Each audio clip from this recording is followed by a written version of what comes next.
All right, it's time now to talk sports on the dailies. What are the papers saying today? Let's take you through all of that. And of course, we have our issues man who loves giving us the lowdown, his views definitely as it pertains to the sports papers right about now. He's here with us live talking about Ben Alaya, our guest. Great to have you.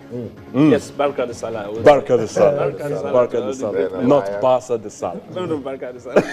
Great player of Nigerian football. All right. Tunde Balogun just can't let go of Celta Vigo beating Barcelona because he loves Real Madrid. It was amazing that they could lose that. It should just 4-1. You guys will Barca. It was like it was a dream. I was like, can you just wake me up? Even at 3-1, we thought this is they will come back. It just didn't happen. That's what it is. Okay, the paper in front of Ben Alaya, our guest for the newspaper review, is the complete sport. What's going on? Oli said, why I snubbed Iheanacho. There's not be a better reason because Nigerians want to see this young man play for the country. Well, I don't know the reasons. I've not read the paper, but I think that Iheanacho deserves to be invited. Let's blood him gradually. Let's like when Big Boss Stephen Okechukwu was the boss of the national team. Iheanacho was in the home-based national team that went to CHAN and came back with a bronze medal. It was only because he traveled to go and sign a contract with Man City that he didn't make the final cut. But Awoniyi and the young goalkeeper Dele Alampasu made the team. And that is how to groom, that is how to plan for the future. And I think he has no reason not to invite him because if Pellegrini is using him at Man City, Olise must use him for Nigeria. Must, sure, you must. Ben, I'm going to throw this at you. Don't you think we're going to have the problem we're having with John Mikel Obi, with Kelechi Iheanacho? Some people still think that Kelechi is the guy that will give us that creative spark in midfield. Absolutely. He's already played as a striker at Manchester City. Are we not going to have problems? We're not going to have problems. So you're going to play him as a striker? You play him as a creative midfielder. You take Mikel back to the position that he plays behind the back four at Chelsea. That is his natural position now. That's what Mourinho has turned him to be. He used to be a creative midfielder. Nowadays, he's not. So you bring him back. Let him play his natural role. And then we'll get the best out of it. Let him do Papa's role. Absolutely. Block the defenders, get the ball, distribute to Iheanacho. And move. And then Onazi will be helping him to do the dirty works. That is what the national team should be doing. But sadly, none of these guys are part of the Super Eagles technical crew. But I'm sure somebody somewhere is listening. We can only talk to us. Coach, this is what they are saying. Oh, please do this. Okay, before we keep the complete sports aside, let's see this one. I'll get you ready for that friendly game. The Super Eagles get ready to play DR Congo and Cameroon. This one says Cameroon named strong side to face Nigeria. That's what we want. A good side that will be competitive. Absolutely. We need to get very ready for the two-legged game against the Pharaohs of Egypt. It's a tough call. And with Egypt scoring 5 away, boy, you need to guide your lions. And so that's why I like the squad that Cameroon has named. And I think that they will give Nigeria a good fight. Games between the Super Eagles and the Indomitable Lions are always very competitive.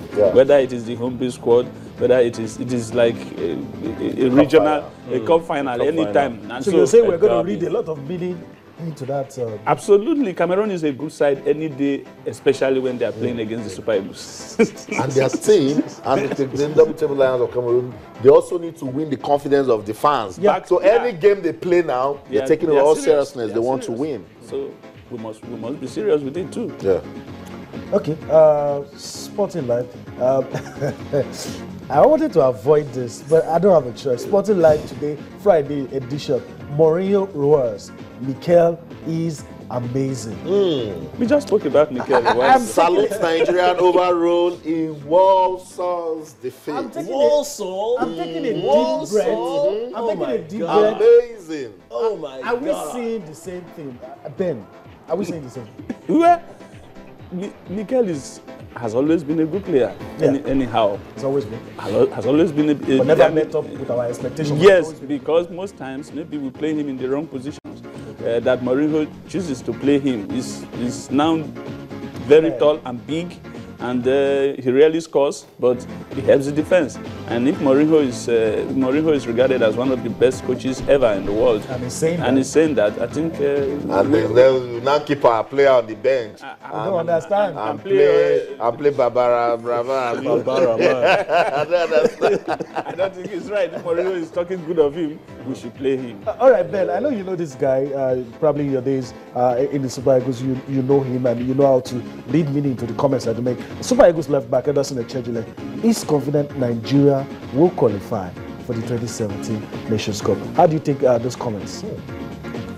I think it's morale boosting.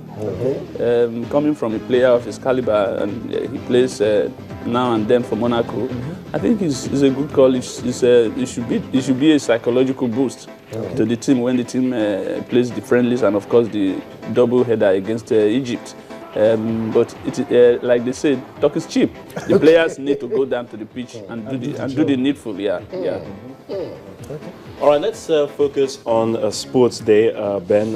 So much to talk about here.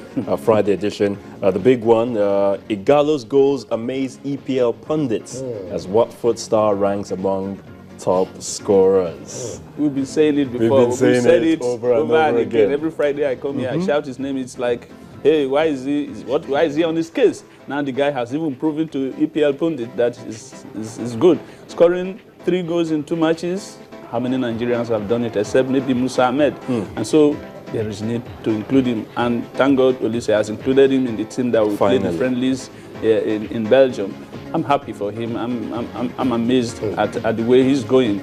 If he keeps up the pace, and he has even said this morning that he's sure he will score again this weekend. That God has been helping him. So if he keeps scoring, confidence is growing. The Nigerian national team players who have not had it this good for a long while. Yeah, everybody's scoring across the European continent. I'm happy. Ayotunde, Ben, I'm just trying to imagine, that Coach Sunday Olise brings out that list for this friendly, and then Odion Igalo is not in it, and he goes to score a brace against Newcastle. Nigeria. Who will throw punches here? Don't even say it. There's another one here. Don't think about it. There's another one here, Ben. We're talking about Victor Anichebe. West Bromwich Albion beg Anichebe to stay. That's on page 4. What's up with Anichebe? I think Anichebe has always been a good player whose problem as with his injuries.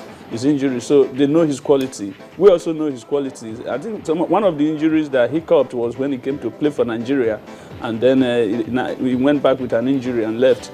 And I think that the West Brom know the type of quality he has. It's like Osaze Denwike, who's always playing with injury, but fantastic player. I think they should ask him to stay, and I think he should stay to get regular football. Who says he cannot come back to the Super Eagles in the near future? Okay. Well, there's another one here, the last one for we call it today on the Sports Paper Review, talking about Michel Platini, the Frenchman, the UEFA president. It says Platini regrets backing Qatar. That's for the 2022 World Cup. And I begin to wonder, why is he regretting backing Because Qatar? there's been a lot of controversy over the Qatar bid, how they won it, the circumstances surrounding it, whether they bribed their way into it, then the time of play, the heat that people are expecting, whether they will play with ACs on and the rest. Air-conditioned stadiums. Air-conditioned stadium. So, I mean, I think he's spot on there. Platini is spot on. Well, all right. Let's see how it all pans out. He's still eyeing the FIFA presidency, so I don't know. But whenever you guys talk about the FIFA presidency and you talk about Michel Platini, I'll remind you that he needs to beat Nigeria Segun Odegbami before he can be president. And Oji. For now, we're still waiting for proper confirmation now, but Segun Odegbami has come out to say he's running for presidency, and he has tagged it the audacity to dream. I believe that he can become the FIFA president. I want to officially say I'm supporting Big Sheikh, I'm supporting Oji Zokal. Any Nigerian can run. However, the good thing to say is that you need to get 5 nominations, I think, across 5 continents. Many people are not getting Five. And For a start, 5. for a start, 5. The, Yeah. the spread doesn't. Jerome Champelli didn't get 5, and you know how long he's been in FIFA. So yeah. we need to. I don't even want. We need to the audacity of dream. I like that. That's Exactly. it. That's it. Let's dream. Good. Let's dream. Big It Shaq, can go. happen. We're Let's backing you. dream. Go ahead. All Okay. right.